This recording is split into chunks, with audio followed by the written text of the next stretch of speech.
भाई साहब कोई है क्या? अरे देखो जरा स्टार्ट ना हो रही। अच्छा भाई साहब आ रहा हूँ।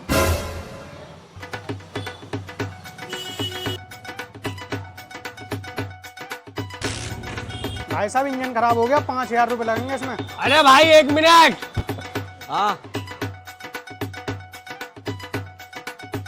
भाई साहब अगर मैं तुम्हारी गाड़ी 70 रुपए में ठीक कर दूं। कर दे भाई, 100 दूंगा पूरे। 1 मिनट।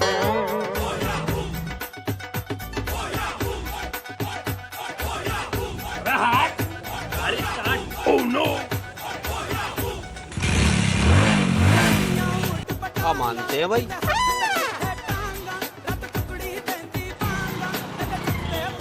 नशेड़ी तूने मेरा 5,000 रुपए काम मरवा दिया। अबे फिलक तो मैंने ही निकाला था, अपना 70 रुपए का जुगाड़ हो गया।